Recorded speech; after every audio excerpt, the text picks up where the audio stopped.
তারেক রহমানের রাজনীতি মাটির নিচে নিরাপদ ব্যাংকারে পরিণত হয়েছে।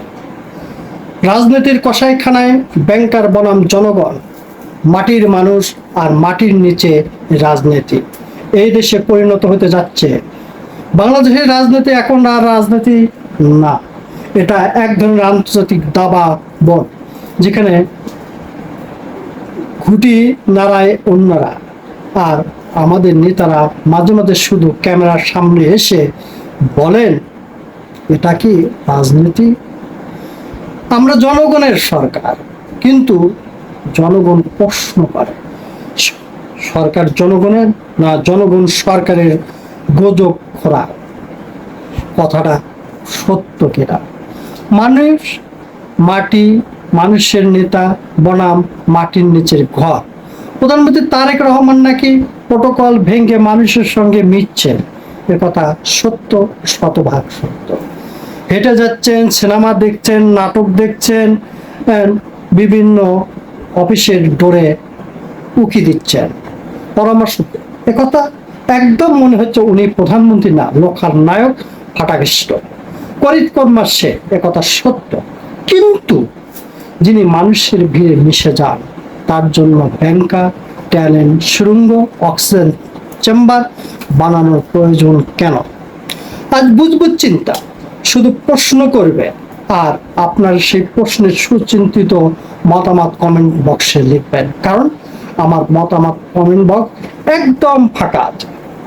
প্রশ্ন নম্বর 1, মানুষের ভালোবাসা যদি সত্যি হয়, তাহলে মাটির নিচে নামার দরকার কি? ব্যাংকারের প্রয়োজন আছে কি?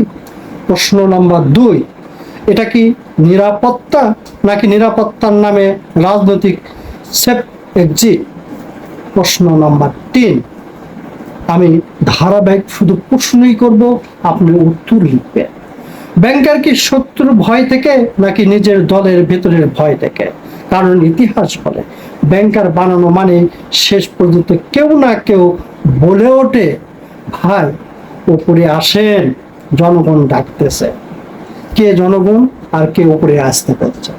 তারপর দেখা যায় জনগণ আসলে ডাকতেছে না, জনগণ শুধু বলতেছে, এখন আর পালানোর রাস্তা নাই।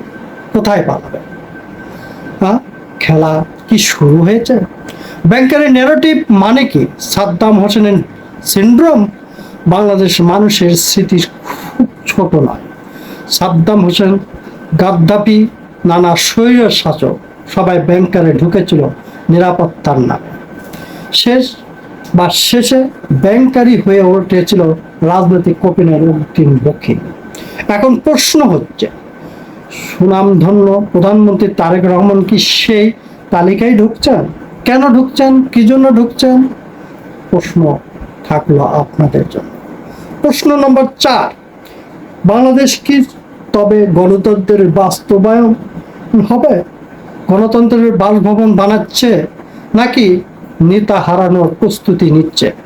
প্রশ্ন নম্বর 5, ব্যাংকার বানানো প্রকৌশলীর মাথায় নিজের আইডিয়া আসছে, নাকি কি কারো রাজনৈতিক স্ক্রিপ্ট থেকে এটা বলে দেওয়া হচ্ছে?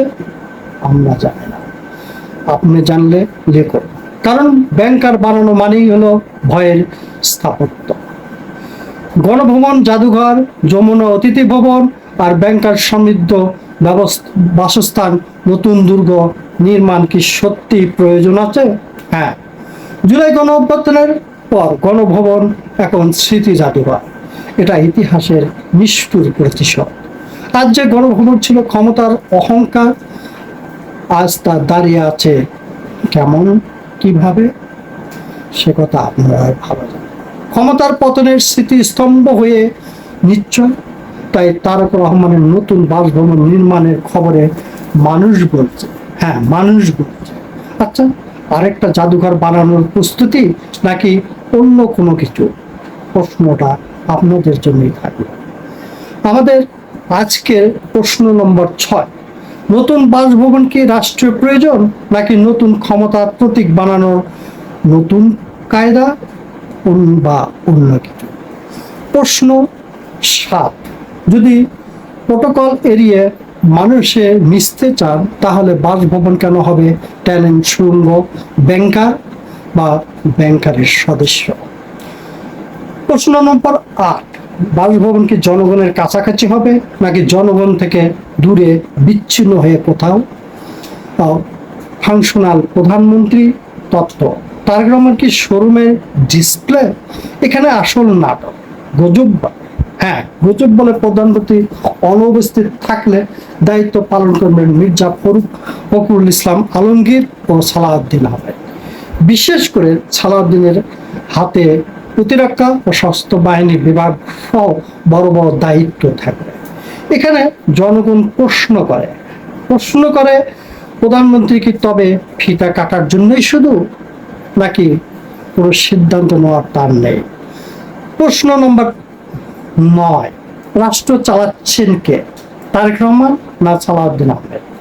এই প্রশ্নের উত্তর আপনার জানা থাকলে কমেন্ট বক্সে লিখুন। প্রশ্ন নম্বর 10, প্রধানমন্ত্রী যদি নিজেই সব চালান তাহলে অল্টারনেট চেইন অফ কমান্ড কেন, কি জন্য? প্রশ্ন নম্বর 11, এটা কি নিয়মতান্ত্রিক প্রশাসনিক ব্যবস্থাপনা নাকি ভেতরের ক্ষমতার ভাগাভাগি? কারণ বাংলাদেশের রাজনীতিতে যে লোককে ডেপুটি বানানো হয় সে অনেক সময় ডাইরেক্টর হয়ে যায়। এটাই হয়তো সত্য, এটাই হয়তো বাস্তব। লন্ডন থেকে ফেরাটা কার সিদ্ধান্ত? দিল্লির ক্লিয়ারেন্সের গন্ধ? তারেক রহমান বলেছিলেন দেশে ফেরা তার একক সিদ্ধান্ত নয়। তারপর কয়েকদিনের মধ্যে দেশে ফিরে এলেন। এখন প্রশ্নটা আরো ভয়ঙ্কর। প্রশ্ন নম্বর 12, তাহলে কার সিদ্ধান্তে দেশে ফিরলেন তিনি, অর্থাৎ তারেক রহমান কিভাবে কার জন্য ফিরলেন? প্রশ্ন নম্বর 13, কোন শক্তি সবুজ সংকেত দিল তারেক রহমানকে দেশে ফেরার জন্য? প্রশ্ন নম্বর 14, দিল্লি কি ক্লিয়ারেন্স দিল? ওয়াশিংটন কি মুস্কি হাসলো? বেইজিং কি চুপচাপ মাথা নাড়লো? নাকি ইসলামাবাদ নতুন কোনো গেম খেললো? এই সব প্রশ্ন এখন আপনাদের আছে। কারণ বাংলাদেশ ক্ষমতায় আসা মানে শুধু ভোট নয়, এটা আন্তর্জাতিক অনুমোদনের চাবি হাতে পাওয়া, আন্তর্জাতিক বলয়ে থাকা। কারণ ইতিপূর্বে তারেক রহমান টাইম ম্যাগাজিনে 100 জনের ভেতরে তার নাম আছে। 4 টেক্কার খেলা চলছে, ভারত, চীন, আমেরিকা আর পাকিস্তান। বাংলাদেশ এখন এমন এক জায়গায় যেখানে 4টা দেশ 4 দিক থেকে টানছে। ভারত টানছে সীমান্ত নিরাপত্তা প্রভাব দিয়ে, চীন টানছে ঋণ অবকাঠামো বন্দর দিয়ে, আমেরিকা টানছে ভূ রাজনৈতিক বলয় দিয়ে, পাকিস্তান টানছে ধর্মীয় রাজনৈতিক সমীকরণ দিয়ে। মাঝখানে বাংলাদেশ দাঁড়িয়ে আছে। মাঝখানে দাঁড়িয়ে থেকে সে কি করবে? একটা দড়ির খেলায় নিশ্চয়। এই প্রশ্নটাও আপনাদের কাছে থাকবে।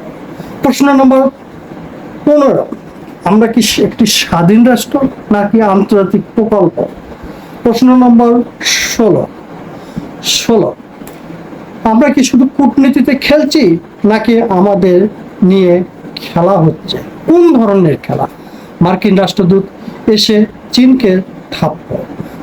নতুন মার্কিন রাষ্ট্রদূত ব্রেন্ট কিস্টোনসেল এসেই বললেন বাংলাদেশের চীনের প্রভাব মোকাবেলা করবে। চীন সঙ্গে সঙ্গে বলল তৃতীয় কোনো দেশের ক্ষমতা নেই ঢাকা বেইজিং সম্পর্ক নিয়ন্ত্রণ করা। এটা কূটনীতি না অন্য কিছু? এটা ঠান্ডা যুদ্ধের ঢাকার শাখা অফিস না অন্য কিছু? প্রশ্নটা আপনাদের কাছে থাকলো, কমেন্ট বক্সে লিখুন। প্রশ্ন নম্বর 17, বাংলাদেশ কি এখন চীন আমেরিকার প্রক্সি যুদ্ধের মঞ্চ না অন্য কিছু বা কূটনৈতিক কোনো চাপ? প্রশ্ন নম্বর 18, আমরা কি বাণিজ্যিক চাই নাকি আমরা ঘাঁটি হয়ে উঠবো বা উঠছি?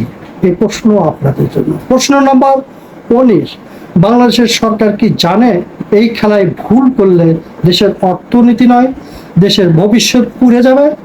ভারত ঢুকে পড়লো ম্যাজিকের মতো, চীন আমেরিকান নড়ছে আর ভারত ঢুকে পড়লো মাঝখানে অদৃশ্য জাদুকর হয়ে। তাহলে কি হবে?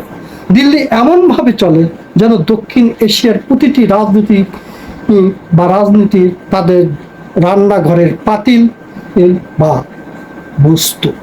প্রশ্ন নম্বর 20, দিল্লির অনুমতি ছাড়া ঢাকায় কি কোনো বড় সিদ্ধান্ত হয় বা হতে পারে? এটা কতটুকু সত্য? প্রশ্ন নম্বর 21, পররাষ্ট্রমন্ত্রী খলিলুর রহমান ভারতে কি বার্তা দিলেন বা কি বার্তা নিয়ে এলেন? প্রশ্ন নম্বর 22, শেখ হাসিনা ভারতে বসে বাংলাদেশের খবর দর্পণে রাখেন, এটা কি কেবল রাজনৈতিক কল্পকাহিনী নাকি বাস্তবের কাটা? পাকিস্তান নতুন চর্মিং পাওয়ার, এটাও কি সত্য না মিথ্যা? পাকিস্তান এখন শুধু দক্ষিণ এশিয়ায় নয়, বিশ্ব রাজনীতিতে নতুন করে জায়গা নিচ্ছে। এদিকে বাংলাদেশে পাকিস্তানের সাথে সম্পর্ক বাড়ানোর কথা উঠছে। বাংলাদেশ কি পাকিস্তানকে নতুন ব্যাকআপ বন্ধু বানাচ্ছে না অতীত ভুলে গেছে? প্রশ্ন নম্বর 24, এটা কি কূটনৈতিক ভারসাম্য নাকি ভারতের বিরুদ্ধে নতুন তাস খেলা বা অন্য কিছু? বিএনপি জামাত এনসিপি বন্ধু না শত্রু না অন্য কিছু বা রাজনৈতিক সহচর? বাংলাদেশের রাজনীতি এখন এমন জায়গায় যেখানে শত্রু বাইরে নেই, শত্রু ভিতরে বসে চা খায়। জামাত এনসিপি বুঝে গেছে, হ্যাঁ তারা বুঝতে পেরেছে একথা সত্য। ক্ষমতা মানে শুধু মন্ত্রী হওয়া না, ক্ষমতা মানে স্টিয়ারিং হাতে থাকা। হ্যাঁ, প্রশ্ন নম্বর 25, বিএনপি কি এককভাবে ক্ষমতায় নাকি জোটের কাঁধে চেপে বসে আছে? শুনতে অবাক হলো, এটা হয়তো কোনো কারণে সত্য হতে পারে। প্রশ্ন নম্বর 26, এনসিপি কি ভবিষ্যতের নতুন প্রতিপক্ষ? প্রশ্ন নম্বর 27, তারেক রহমান কি দলের ভেতরে ঘেরাও অবস্থায় আছে? ব্যাংকার কি নিরাপত্তা না রাজনৈতিক কবর? এখন আসল জায়গায় আসি। ব্যাংকার বানানো মানে শুধু বোমা থেকে বাঁচা নয়, ব্যাংকার মানে হলো ভয় আছে, আস্থা কম, শত্রু বেশি, ভবিষ্যৎ অনিশ্চিত। এটা বাস্তব এবং সত্য কথা। এরপরেও প্রশ্ন নম্বর 28, তারেক রহমানের নিরাপত্তা নিয়ে এত ভাবনা কেন, যদিও তিনি এই প্রটোকল ভেঙে সবার কাছে যাচ্ছেন? প্রশ্ন নম্বর 29, কোন তত্ত্ব গোয়েন্দার কাছে হাতে আছে বা দিয়েছে? প্রশ্ন নম্বর 30, কারা হুমকি, আওয়ামী লীগ, জামাত, এনসিপি নাকি বিদেশি কোনো শত্রু? 4 টেক্কার সারাংশ আমরা বলতে চাই, আমরা জানাতে চাই। তারেক রহমানের সামনে 4টি রাস্তা। বাংলাদেশের প্রধানমন্ত্রী এখন 4টি রাস্তার মোড়ে দাঁড়িয়ে আছে। দিল্লির সাথে সমঝোতা, চীনের অর্থনৈতিক ছায়া, মার্কিন ভূ রাজনৈতিক চাপ, পাকিস্তানের কৌশলগত প্রলোভন।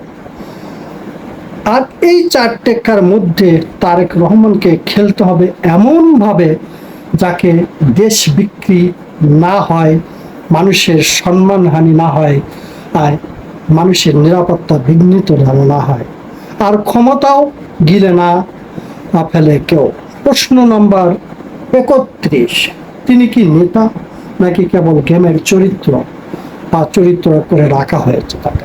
প্রশ্ন নম্বর 32, তারেক রহমান কি নিজের সিদ্ধান্ত নিজে নিতে পারবেন বা পারছেন? প্রশ্ন নম্বর 33, তিনি কি ইতিহাস গড়বেন নাকি ইতিহাস তাকে ঘুরিয়ে দেবে? ব্যাংকের দরজা বন্ধ হলে জনগণের দরজা খুলে যাবে। ইতিহাস খুবই নির্মম, একথা সত্য। যে নেতা জনগণকে ভয় পায় সে ব্যাংকারে ঢোকে, আর যে নেতা জনগণের ওপর ভরসা রাখে সে জনগণের ভেতরেই থাকে। তাহলে অনেক প্রশ্ন থাকে। তারেক রহমান যদি সত্যি মাটি ও মানুষের নেতা হন, তাহলে তার নিরাপত্তা হবে জনগণের ভালোবাসা থেকে, জনগণই হবে ঢাল। কিন্তু যদি ব্যাংকার বানানোর খবর সত্যি হয়, তাহলে জনগণ বলবে জনগণের ভিতর থাকলে ব্যাংকার লাগে না, কারণ ব্যাংকার দিয়ে কোনো কাজ আসে না। আর ব্যাংকার লাগলে বুঝে নিতে হয় জনগণ তার নিজের নাই অন্যের হয়ে গেছে বা তার প্রয়োজনটা ফুরে গেছে। আমি অনেক প্রশ্ন করলাম, এই প্রশ্নমালাগুলো আপনাদের জন্য। তারেক রহমান কি প্রধানমন্ত্রী নাকি আন্তর্জাতিক সমীকরণ পটাশ? দিল্লির ক্লিয়ারেন্সের কি তার রাজনৈতিক সমালোচনা? সালাউদ্দিন ভবিষ্যতের ছায়া প্রধানমন্ত্রী? আর ব্যাংকার কি নিরাপত্তা না ক্ষমতার অনিশ্চয়তার স্বাক্ষর? আমার প্রশ্নগুলোর উত্তর কিন্তু আপনার কাছে আছে। আপনি উত্তর লিখবেন, আমাকে উৎসাহ দেবেন। বাংলাদেশ কি কূটনৈতিক খেলোয়াড় না কূটনৈতিক বই? চারটিকার দেশ আর বক্কারের নেতা। বাংলাদেশ এখন ক্রস কালেকশনের আটকে থাকা একটি রাষ্ট্র। স্বাধীন সার্বভৌমত্বের এখানে প্রশ্ন হয়, যেখানে একদিকে উন্নয়ন, অন্যদিকে ঋণ, একদিকে গণতন্ত্র, অন্যদিকে গোপন সিদ্ধান্ত, একদিকে জনগণ, অন্যদিকে ব্যাংকার। এই রাজনীতি অস্কারহীন বা অস্কার যুক্ত না ভাই, এই রাজনীতি হচ্ছে রক্তাক্ত ব্যাংকের রাজনীতি। ধন্যবাদ সবাইকে। আমি কর্পোরেট লাভ চান না, অবসর।